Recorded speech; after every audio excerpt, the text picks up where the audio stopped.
Au nom des 20 télévisions communautaires autonomes associées à Cogeco, il me fait plaisir de vous souhaiter la bienvenue à cette édition du Bulletin des régions. Au sommaire, cette semaine, dans l'Anneau d'hier, l'Association forestière propose un programme de 7 cours destiné aux élèves du secondaire et intitulé « Voyage au cœur de la forêt lanaudoise ». À Saint-Alexandre-des-Lacs, le mathapédien d'origine marocaine, Rachid Anis, fait le point sur le séisme qui a secoué son pays d'origine le 8 septembre dernier. À Montmagny, c'est le 14 octobre prochain qu'aura lieu la 6e édition de la Grande Marche. À Vaudreuil-Soulanges, une soirée drag queen et karaoké offerte et organisée par la municipalité. Au village de Les Hauteurs, on inaugure un bronze en hommage à l'homme fort Jean-Christophe Caron. À Sainte-Anne-des-Monts, le chanteur Joseph Stéphane souligne ses 40 ans de carrière. À Saint-Gabriel de Brandon, les Loups de la Ligue de hockey senior élite entreprennent la défense de leur titre. À Baie-Saint-Paul, on accueille les anciens Canadiens pour souligner l'ouverture de l'aréna franchement rénovée. Mais pour commencer, on se rend tout de suite à la télévision du Rocher-Percé où, en compagnie de Thierry Haroun, on va faire une tournée des actualités de la région.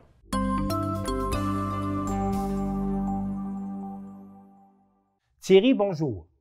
Bonjour à vous. Thierry, vous avez d'abord cette semaine rencontré le maire de Grande-Rivière, qui est M. Gino Cyr. Qu'est-ce qui se passe à Grande-Rivière? Alors, le maire, lors de la dernière séance municipale, était question de trois sujets principaux. La zone d'économie bleue, d'abord, qui est une zone d'innovation qui englobe l'ensemble du monde marin sur le plan de la recherche, de la science, des ressources halieutiques, les infrastructures. Bref, c'est un projet de plusieurs millions de dollars qui va voir le jour, qui est entamé, mais qui va voir le jour dans les prochaines années, et qui est au centre du développement économique de Grande-Rivière en ce moment, qui est un des fers de lance de l'économie de Grande-Rivière. Thierry, dites-moi, est-ce que ce projet est en lien avec l'Institut océanographique de Rimouski? Il y a une collaboration avec des peut-être pas océanographiques, mais il faudrait vérifier, mais j'ai l'impression que c'est avec l'IML plutôt. Comme deuxième thème, là, parce qu'il y a un projet majeur du côté de Grande-Rivière, mais qu'est-ce qui se passe là, du côté de Gaspé, puisque vous avez rencontré également le député là-bas? Oui, alors, le député Stéphane Sainte-Croix mise sur projet de chemin de fer, c'est-à-dire qui relierait Gaspé à Port-Daniel. Il y a un investissement de 35 millions de dollars qui a été annoncé pour s'assurer que le train se rende à Gaspé d'ici la fin de 2026. Oui, parce qu'on sait qu'en Gaspésie, il y a une forte mobilisation pour garder votre train comme tel. On travaille fort là-dessus. Absolument. Oui, c'est ça. Il y a beaucoup d'investissements. On parle de dizaines de millions de dollars. Le gouvernement souhaite, enfin les autorités gouvernementales souhaitent que ce soit complété d'ici 2026. Tout le monde se croise les doigts. Beaucoup y croient, et dont le député de Gaspé, Stéphane Sainte-Croix, qui mise sur ce transport qui serait complémentaire à l'autobus, et bien évidemment à la voiture et au service aérien. Donc, est-ce qu'on sait exactement à quoi serviraient les 35 millions? Oui, ce sont le 35 millions qui a été annoncé. C'est un tronçon très circonscrit entre Gaspé et Port-Daniel. Donc, on va rénover ce tronçon. En tout cas, on souhaite le faire d'ici, vous m'avez dit, 2024? 2026. 2026. Et qu'est-ce que c'est que le lien avec le transport en commun? Comment on veut agencer ces deux modes de transport? Ben, en fait, c'est s'assurer que les Gaspésiens aient un choix de transport. C'est-à-dire que s'il y a pas de... Voilà, c'est un service de transport de plus. On sait que il y a l'autobus, mais c'est le service qu'ils ont, c'est pas toujours à la hauteur des attentes. Il y a le service aérien qui est pas toujours qui répond aux attentes au niveau souhaité. Et maintenant, le train viendrait à titre de complément. C'est un service de plus pour se rendre dans la région et la quitter. Bien, souhaitons-le. Dans les autres thèmes d'actualité, il y a un programme qui veut favoriser la récupération des matériaux lorsqu'on déconstruit des bâtiments. Pouvez-vous m'en dire plus long?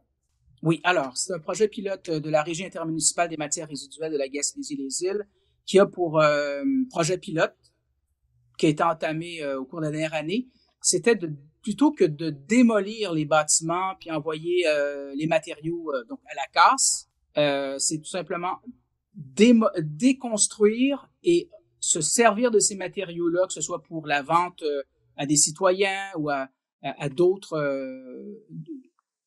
constructions de bâtiments. Et ce qu'on réalise, les résultats démontrent qu'on parle d'un taux de réemploi. On parlait de réemploi.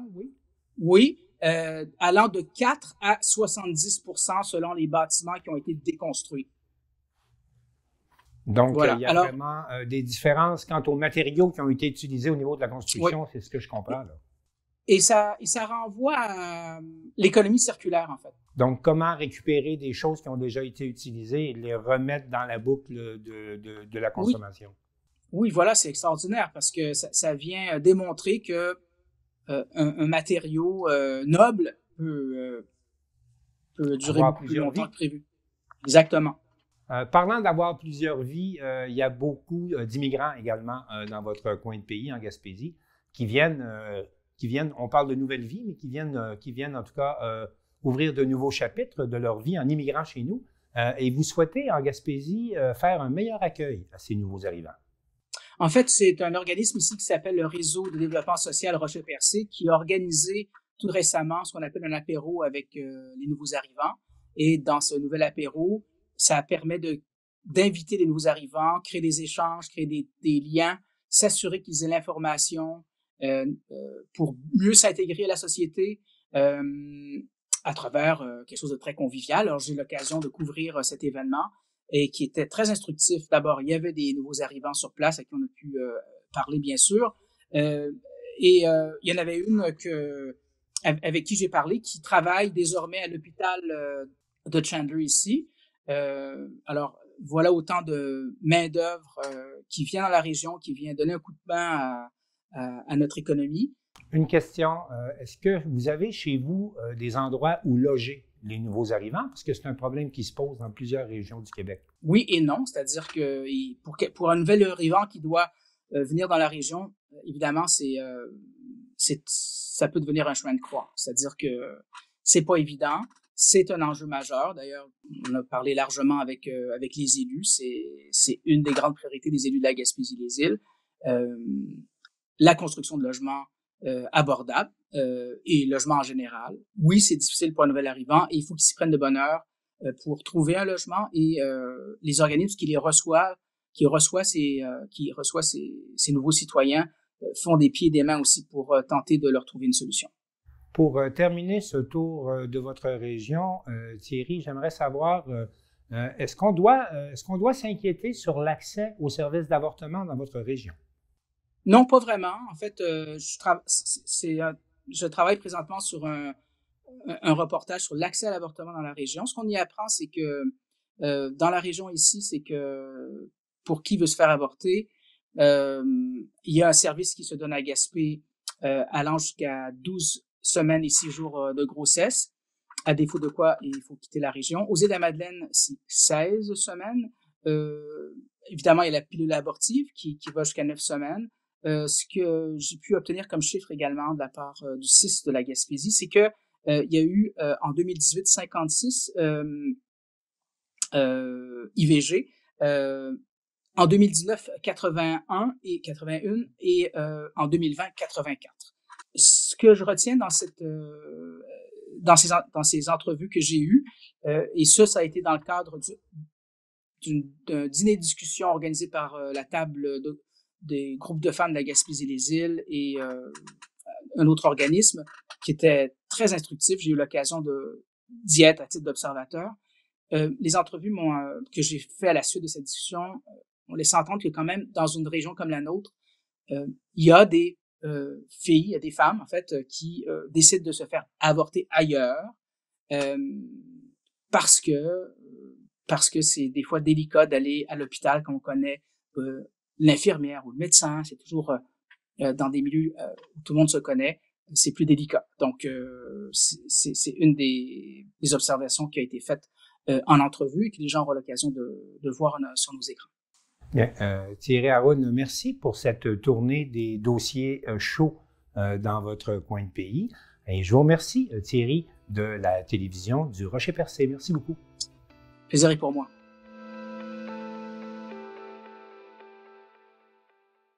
Daniel Yvon de CTRB nous présente une initiative de l'Association forestière de Lanaudière qui a développé un programme de 7 cours destiné aux élèves du secondaire.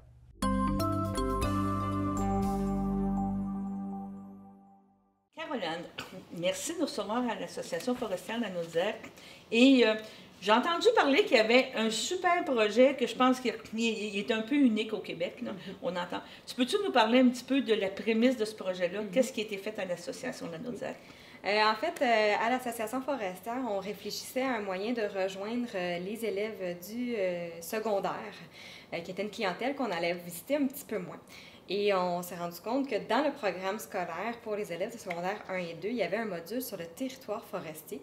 Et là, au départ, on s'est dit on pourrait faire une activité d'une classe, d'une période pour ce module. Et en lisant le programme, on s'est dit, ben coudonc, ça touche vraiment notre mission d'éducation sur la forêt, tout le programme qui est un programme de 7 cours. Et on s'est lancé, on s'est dit, ben écoute, ça répond à notre mission éducative à l'Association forestière. Pourquoi ne pas développer un programme complet sur le module forestier?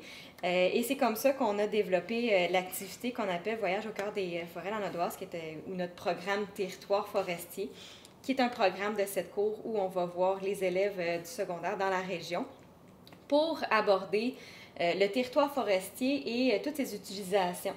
Donc, le plein air, la foresterie, tout ça, et comment que tous les acteurs du milieu font pour profiter du territoire. Tu me mentionnais que tu avais choisi un territoire spécifique. Pourquoi avoir choisi ce territoire-là de Saint-Zénon? Oui, donc on a choisi d'explorer un peu plus en profondeur le territoire du parc régional des Sept-Chutes. Okay. Donc, dans ce parc régional, il y a eu des coupes forestières il y a quelques années. Et justement, dans ce parc, il y avait beaucoup d'acteurs sur ce territoire, sur le territoire forestier.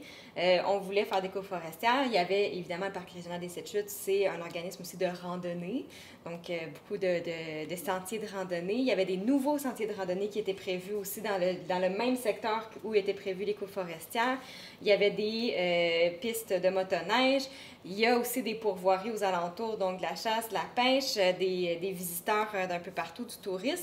Donc, on trouvait que c'était le secteur idéal pour présenter le processus d'aménagement forestier au Québec qui vise justement à harmoniser les différents utilisateurs de la forêt. Et ça a été une belle réussite à cet endroit-là. C'est pour ça qu'on a choisi de l'étudier en profondeur avec les élèves pour qu'ils voient justement tout le processus. À la fin, vous espérez quoi? Que les étudiants, les jeunes, soient plus sensibilisés à l'importance de la forêt, créer des engouements pour des jobs futurs? Il y a sûrement une finalité avec ça, là. Absolument. Bien, en fait, première des choses, c'est d'expliquer la réalité du territoire forestier québécois. Donc, au Québec, on a une super belle forêt et il y a plein de gens qui sont intéressés à utiliser la forêt pour plein d'activités différentes. Donc, c'est de faire réaliser aux élèves que c'est pas que forestier, c'est pas que plein air, c'est pas que chasse et pêche, c'est tout ça ensemble et les différents acteurs doivent cohabiter sur ce territoire-là. Donc, on voulait faire comprendre aux élèves l'importance justement de collaborer avec des personnes avec lesquelles on n'a pas nécessairement d'affinité, mais qui ont tous la même passion, la forêt. Donc, c'était un peu ça la finalité, et effectivement de sensibiliser les élèves là, à la forêt, puis de les amener à voir un territoire de leur région au lieu de voir un territoire d'ailleurs dans le monde. La réaction au niveau de, justement, de ce territoire-là à Saint-Zénon et aussi des écoles, des commissions scolaires, là, Oui. Comment ça s'est passé? Ils ont été tout de suite enthousiastes ou a fallu vraiment que vous les sensibilisiez à cet aspect-là? Le programme est peu connu encore auprès de la auprès des commissions scolaires. On l'a développé en collaboration avec une conseillère pédagogique de la commission scolaire des Samars pour s'assurer que ce qu'on allait livrer correspond effectivement là, au programme parce que les enseignants n'ont pas nécessairement le temps là, de faire des activités qui sortent du programme. Donc, on voulait vraiment que l'enseignant, une fois qu'il a vu le module, il peut passer l'examen avec les élèves, puis il a vu toute la matière nécessaire pour l'examen. Donc, au niveau de la commission scolaire des SAMAR, évidemment, comme on a développé l'activité, ça a été plus facile, disons, d'aller chercher des classes. Et là, cette année, justement, là, on commence à aller plus dans la commission scolaire des affluents, qui sont les deux grandes commissions scolaires, là, je dirais les centres de services scolaires. On est habitué, moi, je comprends.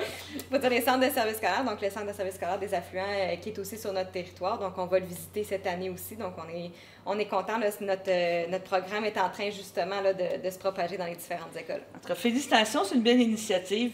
Sûrement, peut-être qu'au niveau de la province, un jour, vous servirez d'exemple. Absolument. On espère qu'éventuellement, dans toute la province, on puisse donner un programme avec des territoires forestiers de chacune des régions. Ça serait encore mieux. Bon, mais je te remercie. Merci. Bye-bye. Le séisme qui a ravagé le Maroc le 8 septembre dernier cause bien des émois chez nos compatriotes marocains. Et Marc Baudouin de la TVC Matapédia s'entretient avec le matapédien d'origine marocaine, Rachid Anis.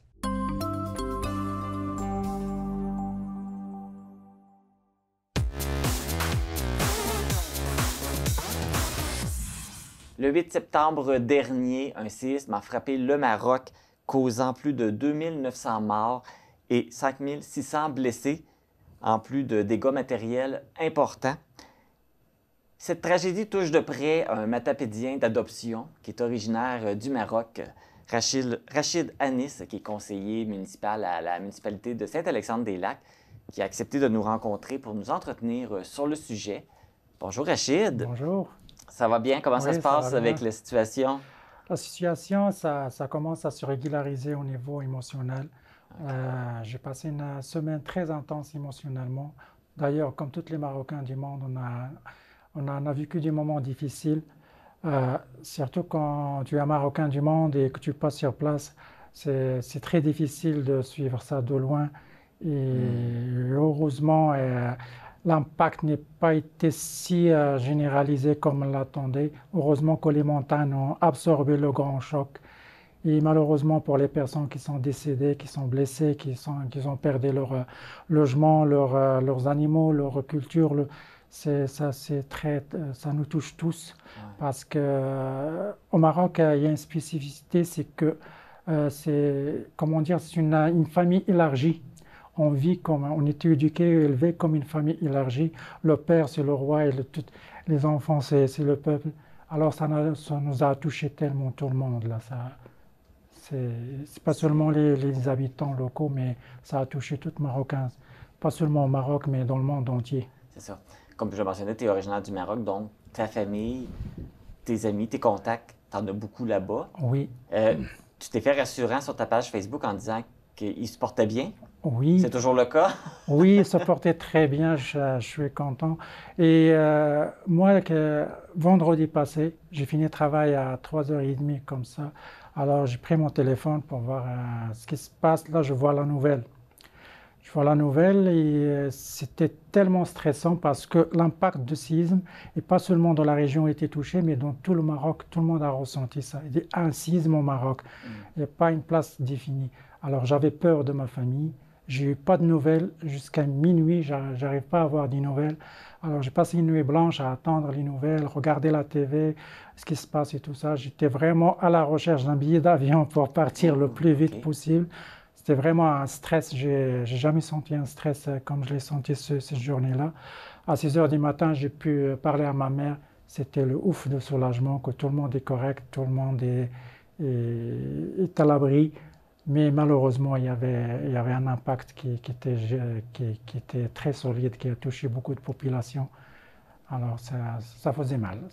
C'est ce que je comprends, c'est que tu as appris la nouvelle sur les réseaux sociaux, les bulletins de nouvelles. Oui, c'est les réseaux sociaux. En même temps que tout le monde qui ont appris les nouvelles. Oui.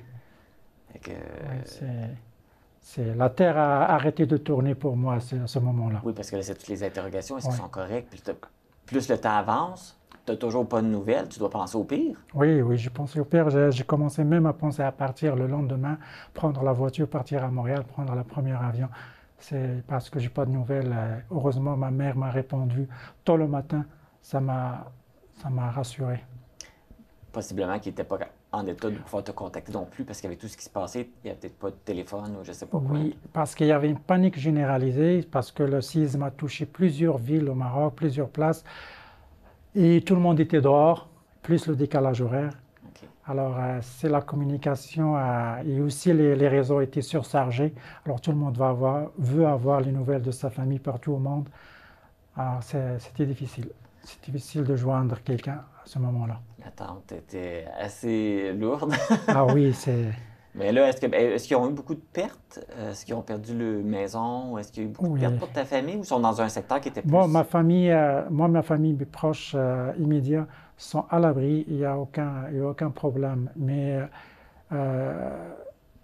comme je viens de dire tout tantôt, tout Marocain est un membre de famille. Moi, je connais la région très bien et j'ai été souvent dans cette région-là. Je connais les gens, comment ils vivent, leur mode de vie. J'ai goûté de leur gentillesse et leur hospitalité. Ce sont comme on dit, des vrais Marocains d'origine. Là, ce sont des gens qui sont tellement gentils à tel point que ça m'a tellement touché de voir leur village sont rasés de la carte complètement. Et ça m'a cherché, ça me cherche au fond de moi. Et c'est quand la dernière fois que tu étais allé au Maroc? C'était en juin dernier. OK. Oui, au mois de juin dernier. Donc, la prochaine fois que tu vas y aller, ça ne sera plus le même paysage, là? Ce sera même le paysage, mais sûrement je vais aller rendre visite à ces gens-là, c'est sûr et certain. Aller apporter un peu de soutien, aller les voir. Eux, moi je dis qu'ils n'ont pas besoin de soutien, elles sont des gens qui sont très, très, très résilients.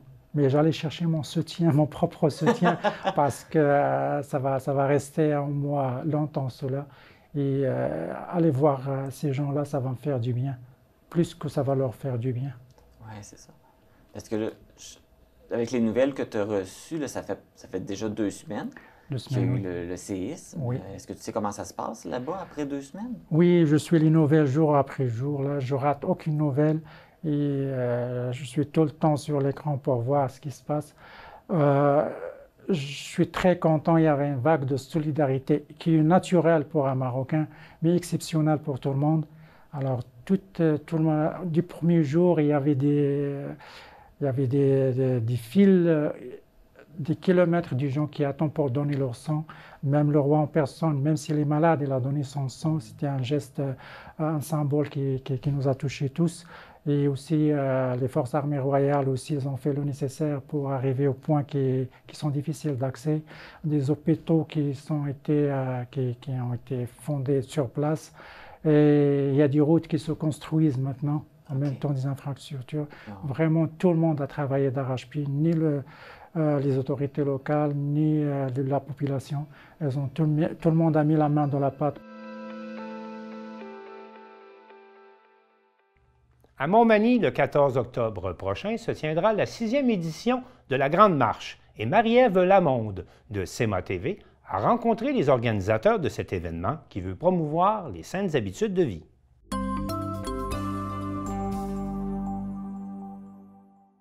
Nous sommes du côté du Parc Saint-Nicolas pour parler de la Grande Marche avec Jean-François Roy du service des loisirs, directeur du service des loisirs, et Frédéric Ouellette des Enfants de cœur. Jean-François, la Grande Marche cette année, ça va partir d'ici? Oui, effectivement, pour la 6e édition, on a décidé, le comité organisateur l'an passé, de changer un peu le site pour question de bénéficier des autres attraits qu'on a à la ville.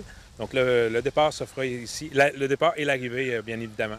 On a changé les trajets un peu aussi, ou du moins les distances. C'est ça. Donc, il y a toujours le 5 km qui est la distance qui nous est recommandée. Et on a aussi une boucle de 2,5. Donc, les gens qui vont être ici au Parc Saint-Nicolas pourront faire 2 tours du parc.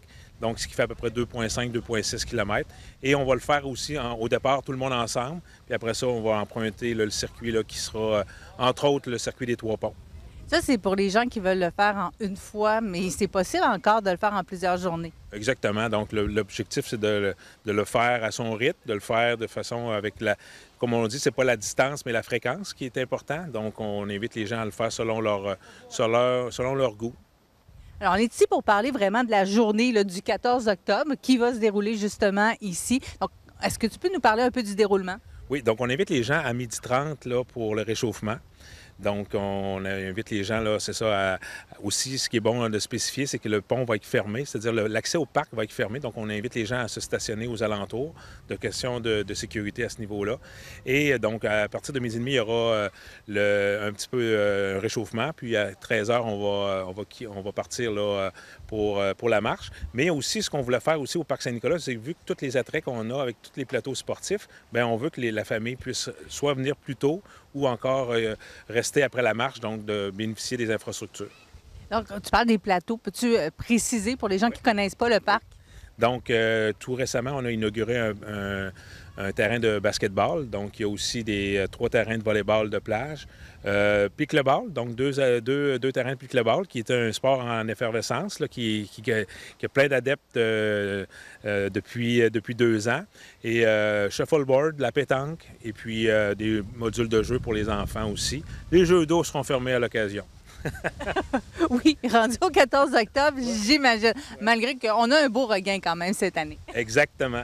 Donc, plein d'attraits, puis les gens aussi peuvent pique-niquer s'ils veulent sur le site. Puis habituellement, il fait toujours très beau, puis je pense que ça va être encore le cas cette année.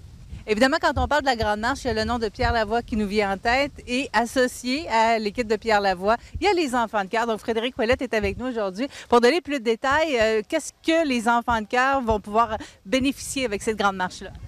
Nous, on est là pour inciter les jeunes, comme les plus âgés, à venir participer à la journée de la Grande Marche.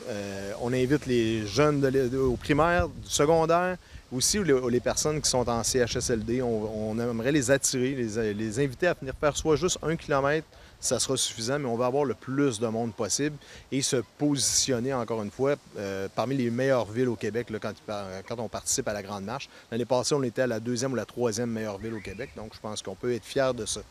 On parle de participation cette fois-ci, mais est-ce qu'on ramasse de l'argent en même temps pour la Grande Marche? Non, du tout. C'est un événement qui est totalement gratuit. Fait qu'il n'y a aucun argent là, qui est demandé à personne. C'est vraiment une activité gratuite. On va parler quand même des enfants de cœur parce que dans la dernière année, bien, ça s'est bien passé, justement. Oui, bien, on a eu quand même plusieurs activités, puis il y en a d'autres qui s'en viennent encore. On va voir le brunch d'automne qui s'en vient d'ici quelques semaines, pas quelques semaines, le lendemain de la Grande Marche. Alors, on invite tous les gens qui veulent participer. On a des billets à vendre aussi pour ça, mais ça, c'est complètement autre chose. On a eu le souper du partage qui a eu lieu, le festibiaire où on a ramassé de l'argent. Donc, vraiment, on a des belles activités, puis on a beaucoup de monde qui nous encourage là, tout au long de l'année. Vous ramassez de l'argent, mais vous redonnez beaucoup aussi. En totalité. Tout l'argent que les gens nous donnent, l'argent est remis à 100 %. Ça, c'est notre façon de faire. On n'a pas de frais. L'argent qu'on nous donne, on la remet à 100 %. Pourrais-tu nous nommer quelques-unes des réalisations des enfants de cœur cette année? Vite comme ça, on a aidé le club d'athlétisme, l'Aviron. J'en ai plein. Là, tu me prends au dépourvu. Pardon? Oui, excuse. Non, mais excuse-moi, là, mais je suis pris au dépourvu. Je reviens de vacances, ça paraît. Oui, Nicolas Saint-Pierre qu'on a aidé aussi, mais des jeunes dans les écoles, on a fourni plusieurs, encore une fois, des vélos pupitres dans certaines écoles, soit de Saint-Paul, Saint-Pierre qu'on a aidé, qu'on a donné quand même cette année 31 000 $ à l'école de Saint-Pierre avec le grand défi Pierre Lavoie. J'en passe, ça, mais on en a énormément aidé, oui.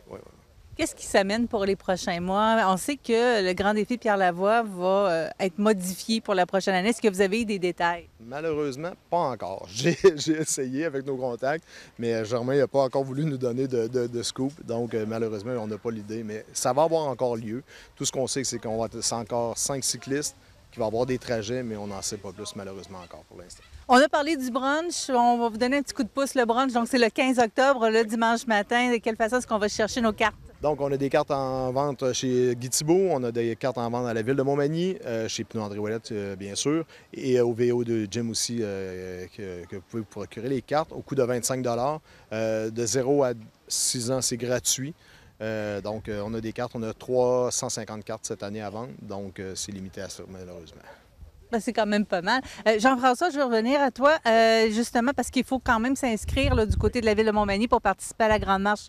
Donc, effectivement, Frédéric l'a mentionné, on est toujours une des villes les plus populaires. Donc, nos citoyens répondent rapidement. Donc, on invite à s'inscrire à onmarche.com. Donc, à ce moment-là, ça nous permet d'avoir nos statistiques. Puis les gens peuvent courir aussi la chance de gagner des manteaux, je pense, du Grand Défi. Mais c'est surtout aussi pour montrer que même si on est une petite municipalité ou une petite ville, on est capable d'avoir beaucoup de participants. Donc, l'idéal, c'est de le faire. Mais si les gens disent « Ah, je ne sais pas, mais c'est pas obligatoire de s'inscrire. Ils peuvent arriver ici la journée même et faire la marche. Donc, il n'y a pas une obligation de s'inscrire. On le recommande, mais c'est pas une obligation.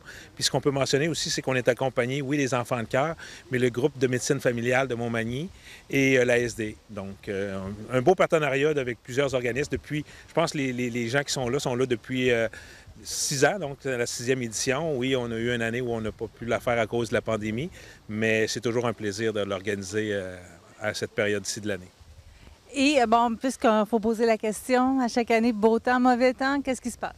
Oui, beau temps, mauvais temps, c'est sûr que si jamais il y a une température qui est très, très, très ordinaire, on verra peut-être soit la déplacer ou l'annuler, mais on fait confiance là, à Dame Nature, puis je suis convaincu que cette année, ça n'a pas été une belle été en termes de température, mais je pense que l'automne, jusqu'à maintenant, ça s'annonce prometteur, puis je suis convaincu qu'il va faire beau cette journée-là. Alors, on vous invite à vous inscrire à onmarche.com pour ceux et celles qui veulent participer à la journée du 14 octobre ici pour la Grande Marche. Ou sinon, vous pouvez vous rendre tout simplement du côté du magnifique parc Saint-Nicolas. Merci beaucoup, messieurs. Merci. Alors, on se retrouve le 14 octobre pour la Grande Marche.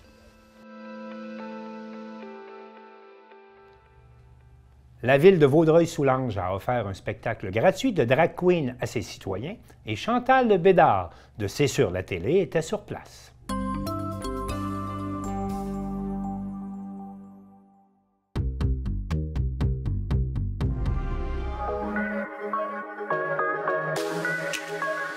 C'est en direct du 405 à Vaudreuil-Dorion qu'a lieu la soirée Drag Queen et Karaoké. Une soirée haute en couleurs.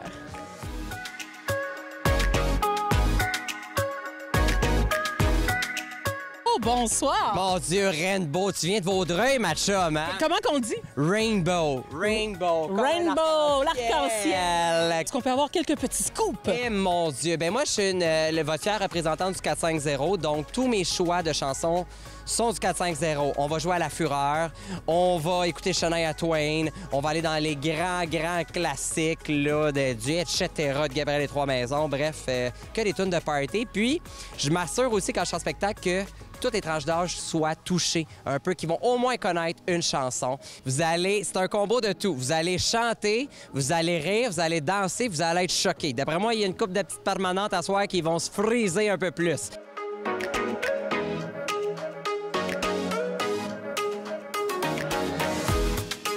Un spectacle de drag queen karaoké, c'est une première pour Vaudreuil-Dorion? Je pense bien que oui. C'est une idée qui germait depuis quelques années d'avoir des drags au 405. Donc, très contente que ça se passe ce soir. Pourquoi vous aimez ça voir les drag queens? C'est parce que leur talent, leurs idées, leur comportement, j'adore ça. On habite dans le coin, puis on est en train de remarquer qu'il y a comme un boom culturel dans le coin, puis on était comme surpris de voir un show de drag queen. Bien, la beauté de ces gens-là, de voir que c'est beau, ils sont bien maquillés, ils sont gracieux, malgré que c'est des hommes. Bien, parce que j'adore le drag, c'est une super bonne forme d'art, puis je veux supporter mes drag queens locales. Je pense que c'est de rendre aussi l'art du drag accessible, d'avoir un spectacle gratuit de drag au 405 en fin d'été. Comme ça permet à tous les citoyens qui connaissent ça de participer, mais aussi à ceux qui seraient peut-être moins au courant de comment ça se passe, qui sont plus ouverts, de venir participer puis de voir à leur tour ces spectacles-là. Fait que là, vous êtes toute une bande d'amis. On est toute une bande de fous. Une bande de fous venir voir un show de drag queen. Des fous de la drague. Ah oui? On adore ça. Qu'est-ce que ça veut dire, fou de la drague? Fou de la drague, c'est se maquiller, c'est amplifier. Toute la patente. Puis on s'amuse. Showtime! Showtime!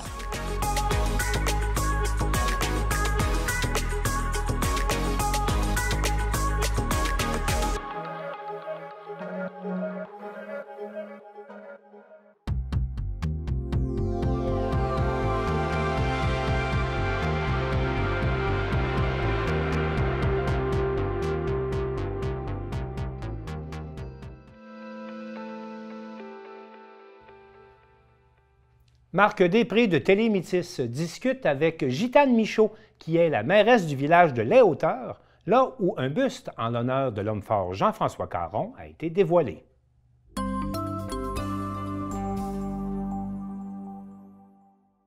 Alors, Madame Michaud, donc, on s'est vu il y a 1 an, on inaugurait le complexe sportif Jean-François Caron.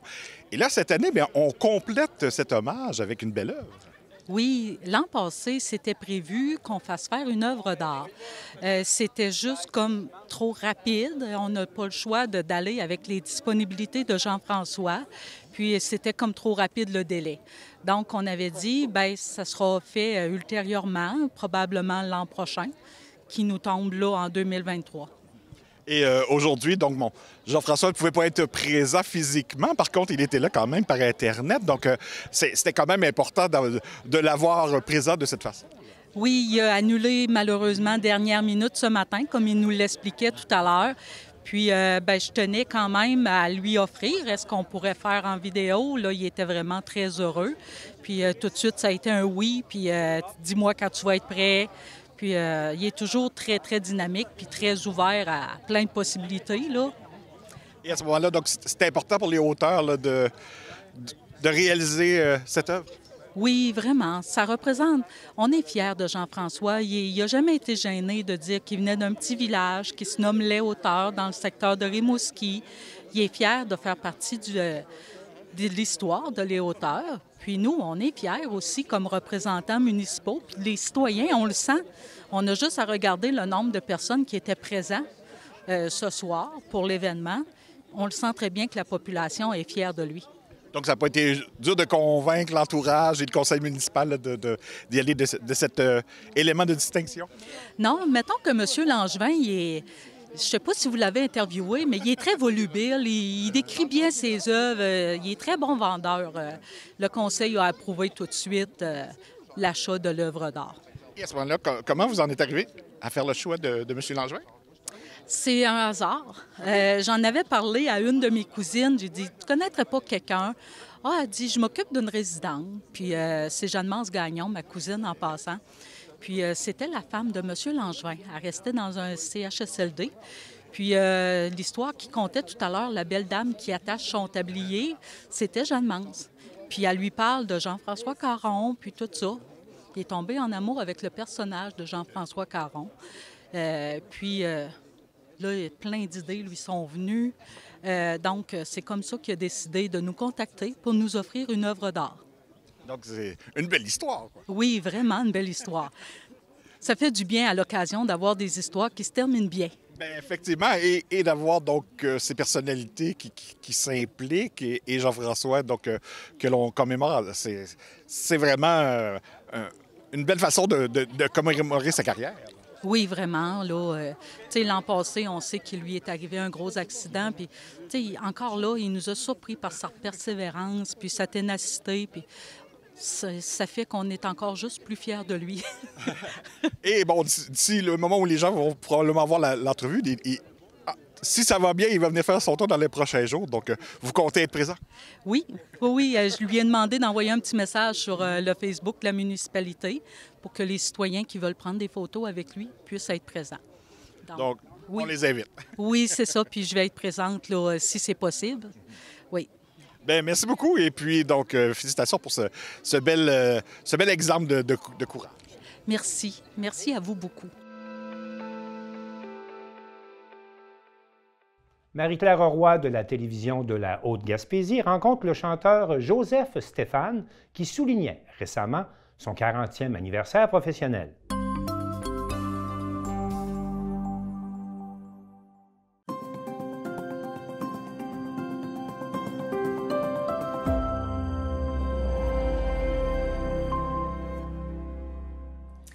Bonjour à la télé Haute-Gaspésie. Cette semaine, on reçoit Joseph Stéphane, qui est une figure musicale de notre région. Bonjour Joseph, comment Allô? ça va? Bien, ça va bien, ça va bien. Joseph, on va aller tout de suite au but, droit au but. 40 ans de carrière que tu as fêté à la Maison de la Culture à Saint-Anne-des-Monts avec les gens qui étaient présents le 9 septembre dernier. J'aimerais ça que tu nous en parles un petit peu. Bien, un événement magique pour moi. Je devais faire cet événement-là, évidemment, puisque c'est ça, c'est 40 ans de carrière.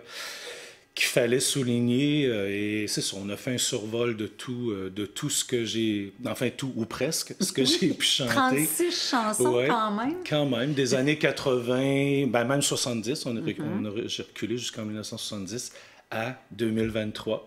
Et c'est ça, on a chanté les hits, les chansons que les gens aimaient aussi, là, et tout ça. Un beau survol de carrière, quand même. Je pense que les gens te connaissent beaucoup quand même au Québec comme chanteur country. Oui. Tu as eu des hits, il y a des 11 albums, quand même, tu n'as pas chômé pendant 40 ans. Non, j'ai roulé ma bosse. Puis je l'ai bien roulé aussi. Je pense que aujourd'hui, je récolte ce que j'ai semé. Puis je suis bien content de ça aussi. Ça, c'est le fun. Ouais, puis en plus, cette soirée-là, on t'a honoré. Ben oui, j'ai eu une belle plaque, une belle lettre du député de Gaspé. C'est ça, pour souligner mes 40 ans de carrière.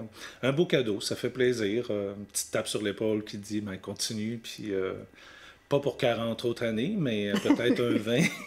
Oui, puis les gens ne le savent pas, mais tu es un artiste dans à peu près toutes sortes de choses parce que tu as même fait de la mode, tu as joué dans Elvis Story, tu as fait les costumes. Tu sais, c'est quand même des choses très importantes au niveau de ta carrière. Oui, beaucoup, parce que c'est ça, moi, ça m'a servi aussi. Tout ça est un tout pour moi. Et à cette soirée-là, justement... Tu as chanté 36 chansons, c'est très bien, qui venaient de tes 11 albums et un peu pour faire le tour de ta carrière. Mais j'aimerais ça qu'on puisse en écouter un extrait parce qu'il y a une chanson en particulier qui a été choisie. C'est I Kiss You. I Kiss You. Et là, ça représente quoi dans ta vie de ben, c'est une belle chanson. C'est une chanson d'amour. C'est une chanson d'un beau moment de vie amoureuse qu'on aime écouter à la radio, dans son auto. Et c'est ça. C'est une chanson avec laquelle j'ai connu un beau succès aussi partout au Québec, mais au Canada aussi. Oui, c'est ça. On l'écoute. Merci. Quand je te vois si belle, mon cœur s'enflamme de passion.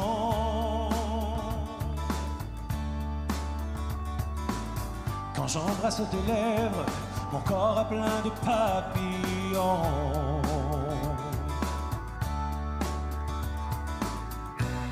Tu as refait qui je suis, et le bonheur m'a souri.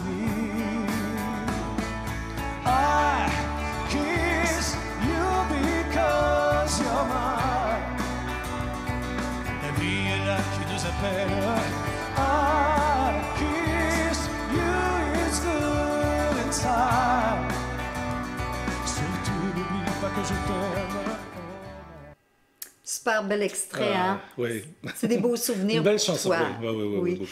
Puis, il y a du nouveau qui s'en vient parce que, justement, tu avais le lancement de ton nouvel album à travers ça. Puis, une chanson qui s'appelle Hello ma prairie. Oui, qui est une chanson, une reprise d'un idole que je chantais quand j'étais jeune, Marcel Martel. Okay. Et c'est ça, j'avais envie de reprendre cette chanson-là. Puis, très belle, de très beaux arrangements musicaux aussi, que Fred Parent a travaillé là-dessus et qui a fait. C'est vraiment une belle réalisation. Ah oui, c'est ça. Fred est très, très bon là-dedans, les arrangements musicaux. Là. Ça vaut la peine, c'est vraiment intéressant. Puis, c'est disponible sur toutes les plateformes. Hein? Oui, un peu si partout. les gens veulent acheter tes disques ou ils peuvent, oui, sur les plateformes numériques, mais ils peuvent aussi communiquer avec moi de Gaspé Productions. Là, on va juste aller taper sur Google, puis ils vont arriver à moi, ou sur Facebook, Joseph Stéphane. Venez me parler, puis je pourrai vous... T'es tellement gentil, c'est sûr que les gens vont vouloir te parler. Bien, j'espère. On te remercie beaucoup, Joseph Stéphane, d'avoir été avec nous aujourd'hui. Merci. Toujours heureux de vous recevoir. Merci. Merci.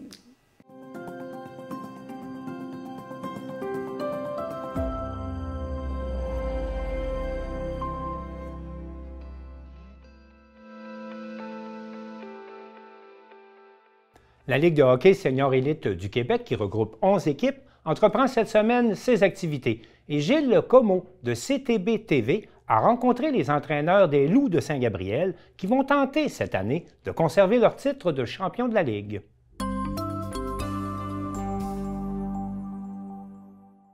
Je suis actuellement avec Pierre Bolduc,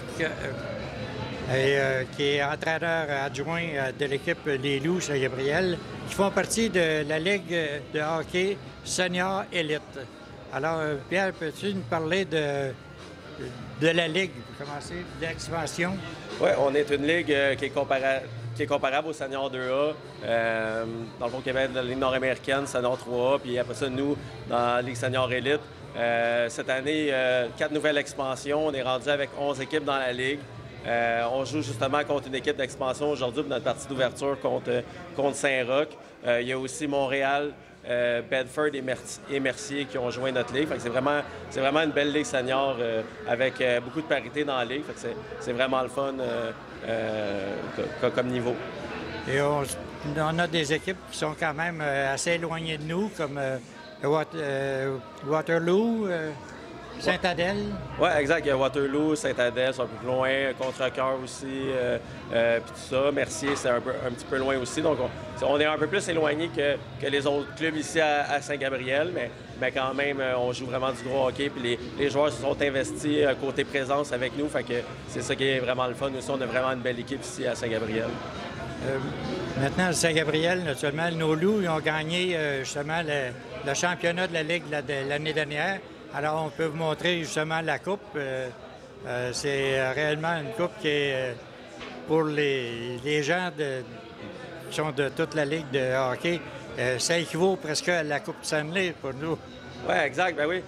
Effectivement. Puis, ça faisait quand même plusieurs années qu'on ne l'avait pas gagné à cause justement des années où il y avait la pandémie. Il n'y avait pas de hockey senior au Québec. Fait que ça a vraiment été une première coupe pour nous depuis la pandémie. Donc, c'était vraiment le fun. Puis, on avait vraiment une bonne équipe. Puis, on a découvert beaucoup de chimie d'équipe après les fêtes.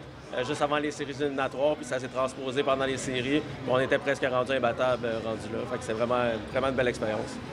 Je te remercie beaucoup et puis souhaiter une bonne chance encore pour cette année. Merci beaucoup. J'ai avec moi M. Rémi Harrison, qui est l'entraîneur-chef des Loups de Saint-Gabriel. Bonjour. Bonjour, bonjour. Alors, moi, j'aimerais ça d'abord connaître comment un entraîneur se sent qui a fait sa première année puis qui gagne déjà la Coupe. Ah, ben, c'est le sport, c'est la game. On va mettre ça un peu sur peut-être le facteur chance aussi. Il y en a tout le temps un peu, mais on avait vraiment une belle gang, une belle équipe. Des petits gars déterminés, tu sais, puis c'est ce qui a fait qu'on a connu beaucoup de succès. Puis à un moment donné, c'est ça, l'engagement, là, on prend le dessus, puis tout ça, ben c'est, comme j'ai dit souvent l'an passé avec PLPD, on va faire des petits, ben c'était l'expression, c'était ça que ça voulait dire, c'était que les joueurs vont aimer ça venir à Saint-Gab, on va créer un lien d'appartenance, puis qui était déjà présent, mais que éventuellement, là, de bouche à oreille, ça va faire exactement ce que je dis des petits, puis c'est ça qui s'est passé, c'est qu'on a réussi à créer un groupe qui était vraiment extraordinaire, puis ça a fait des choses extraordinaires. Comment trouvez-vous la Ligue de hockey senior élite? Parce que je sais que vous avez déjà joué dans des équipes de seniors aussi. Oui, bien, c'est un maudit beau calibre, pour vrai, honnêtement. J'ai été surpris, puis comparativement aux autres années avant, là, sans rien discréditer, c'est que là, il y a beaucoup de qualité, là, puis la vitesse, puis la jeunesse surtout. C'est que là, éventuellement, là, c'est qu'il y en a qui s'aperçoivent que le senior 3A, la Ligue nord-américaine, c'est beaucoup de voyagement, beaucoup d'engagement. Ici, ce qu'on demande un peu moins, c'est sûr, il n'y a pas d'entraînement, ces choses-là. Donc, ça fait qu'il y a beaucoup de joueurs là, qui veulent continuer à jouer, qui sont devenus parents, puis ces choses-là, en plus, dans la vie de tous les jours, ou un travail à temps plein, que la Ligue est parfaite pour eux. Fait que, mais honnêtement, puis je pense que cette année, ça va prendre encore un autre gap. Là. Le monde va être surpris, parce que si on parle juste du match final l'an passé, c'est un match là, que, sans qu'il y ait de débordement de violence, c'était tout qu'un match de hockey. C'est physique, puis intense, vitesse. Fait que je pense que la Ligue a fait juste prendre du mieux dans ce sens-là. Tout ce qu'on vous souhaite, c'est d'avoir une autre coupe. Oui. Et puis avec des bons joueurs, la plupart des joueurs de l'année passée qui reviennent aussi. Oui, on a vraiment le 3/4, je dirais, là, mais c'est sûr qu'il y en a pour les études, ces choses-là, on a dû se séparer malheureusement, là, mais voyager Québec puis Saint-Gabriel, des fois, c'est pas trop évident, mais il s'est rajouté d'autres joueurs, puis qui c'est désagréable surprise encore. On a fait des petits. Ça fonctionne, notre affaire. Fait que non, c'est ça. Fait que les gars, ils ont le goût de venir, puis les partisans vont être surpris là, de la qualité des gars qui ont décidé de tenter l'aventure avec les Loups. Bien, merci beaucoup, et puis on vous souhaite bonne chance pour cette année. Bien, merci à vous. Dave Morissette, Anne-Renée Desbiens, Stéphane Quintal et plusieurs autres, dont Youpi, était de passage à Baie-Saint-Paul pour l'inauguration de l'aréna fraîchement rénovée au coût de 6,5 millions de dollars. Un reportage de Lydia Duchesne de TVCO.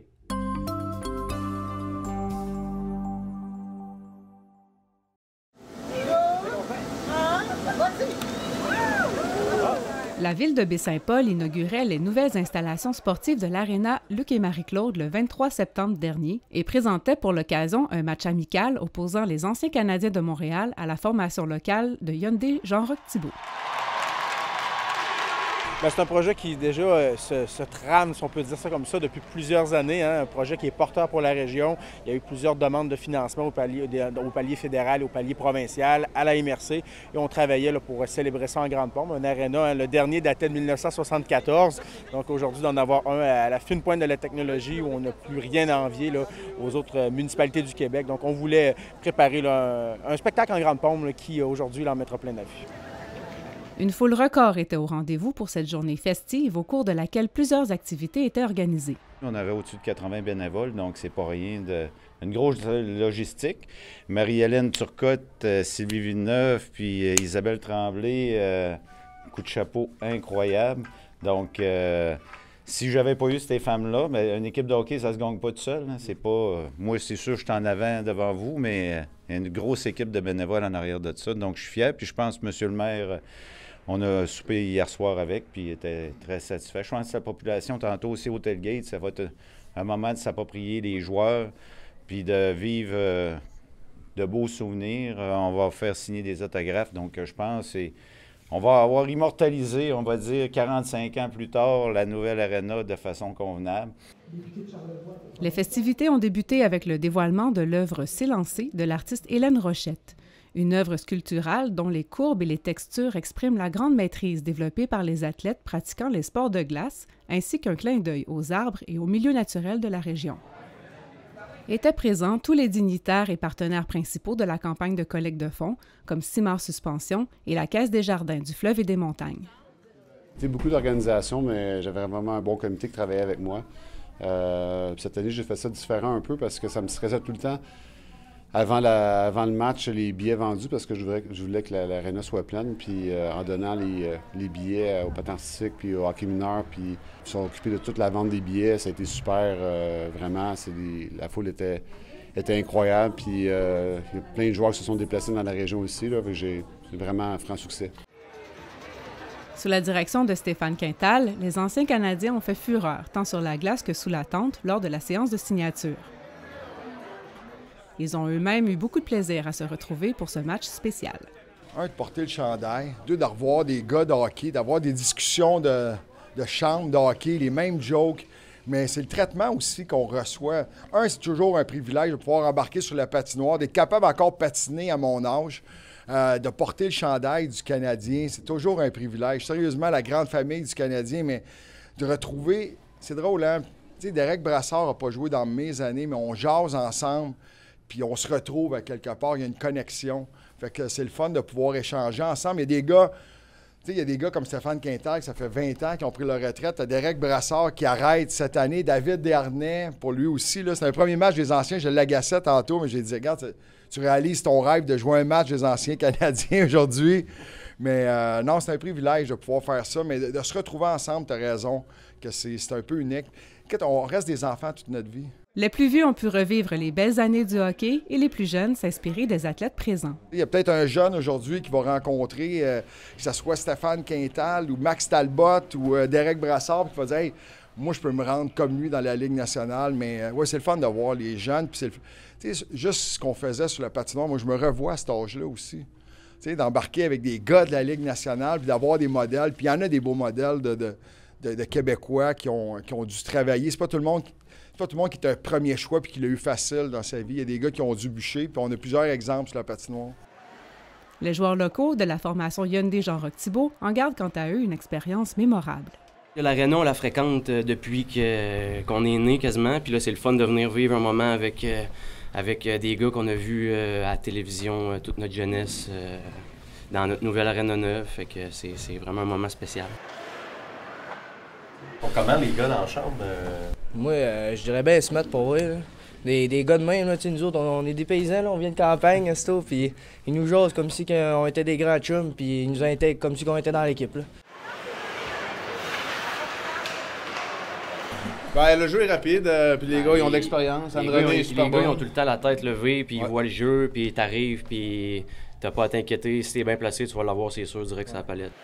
La gardienne de but charlevoisienne Anne-Renée Desbiens, heureuse de ce passage à la maison, a de toute évidence conquis à la fois son public et les joueurs de l'équipe adverse. Oui, c'est toujours une belle expérience. Je suis contente de revenir à la maison, de jouer devant vraiment parents, famille, amis. Il y a beaucoup des gens que je connais personnellement. Si moi, je les connais pas, ils connaissent mes parents, ma famille. Puis Anne-Renée, je vous le dis, elle est bonne. C'est pas à cause qu'on y va pas facile dessus, puis on lui donne pas de chance, là. Parce que c'est une fille, elle est vraiment bonne. Puis je pense qu'elle est motivée aussi à jouer devant ses partisans, puis c'est sa famille. Le projet de mise aux normes de l'Aréna Luc et Marie-Claude est une action inscrite au plan de développement durable 2017-2022 de la ville de Baie-Saint-Paul. Il a nécessité un budget de 6,5 millions en provenance de différentes sources, soit du ministère de l'Éducation, dans le cadre du programme d'aide financière aux infrastructures récréatives et sportives, du gouvernement du Canada dans le cadre du programme d'infrastructure Investir dans le Canada, de la MRC de Charlevoix à même le fonds du parc éolien Rivière-du-Moulin et de la ville de Baie-Saint-Paul. De plus, la campagne Je donne pour l'Aréna, présidée par Sébastien Thibault, a permis de créer un fonds d'animation dédié aux organismes sportifs locaux tels le hockey mineur de Charlevoix et le club de patinage artistique de Baie-Saint-Paul. Et on a fait une campagne là, de levée de fonds public là, où on avait un objectif de 600 000 qui a été atteint par la vente de bancs là, symboliques, là, comme à l'image là, au Colisée là, de J'ai ma place. On a vendu également sur les bandes là, symboliquement également pour les commanditaires. Il y a le nom de l'aréna également là, qui est l'aréna Luc et Marie-Claude, présenté par Simard Suspension. Il y a Desjardins. Donc, une belle campagne pour la population. Et aujourd'hui, avec les anciens Canadiens de Montréal qui seront présents, il y avait la possibilité d'assister au match qui aura lieu là, cet après-midi, où on a plus de 1000 billets là, qui ont été vendus. L'agrandissement et la réfection des installations de l'Aréna de Baie-Saint-Paul viennent non seulement répondre aux besoins des sportifs de la communauté locale, mais contribuera aussi à accueillir des événements de plus grande envergure, autant sportifs que culturels.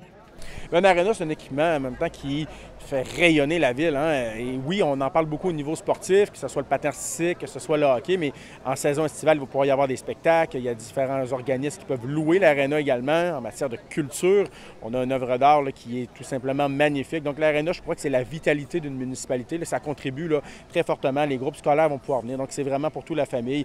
Et c'est une infrastructure qu'on est bien fiers là, pour que, encore une fois, là, on puisse pratiquer le sport. Ça a été la maison aussi pour moi, parce qu'avec les Rorcals, on jouait, j'ai vu qu'il y a le logo des Rorcals au mur. Je vais être honnête, je suis un petit peu perdue au début. Je suis habituée aux deux anciens couloirs, c'est tout ce qu'il y avait. Ça passait pas entre, il y avait pas... Fait que là, j'étais arrivée, d'habitude, j'étais comme, ouh, je suis confortable chez nous. Là, j'étais comme, je sais où que je m'en vais. Mais c'est vraiment beau, puis je pense que ça a fait du bien, puis ça fait un environnement un peu plus chaleureux. Tu te sens bienvenue quand tu viens ici, hein, surtout dans le lobby, c'est clair, c'est le fun. L'importance du maintien et de la promotion des saines habitudes de vie pour une bonne santé physique et mentale ont maintes fois été soulignés par les représentants politiques lors de l'inauguration. Quand un jeune fait du sport, qui s'épanouit, puis qu'il y a une structure aussi à travers ça, tu sais, on parlait de ça hier au match de golf hier, quand les gens, avec Stéphane en montant en auto, quand les jeunes ont une structure dans un cadre, bien, ils vont plus loin en général dans la vie. Puis ça leur amène d'autres rêves aussi à travers ça, donc c'est de donner au suivant. Et comme l'a si bien dit la députée Caroline Desbiens, l'Aréna Luc et Marie-Claude pourra ainsi continuer encore longtemps d'être ce lieu d'appartenance rassembleur de la communauté depuis plusieurs générations.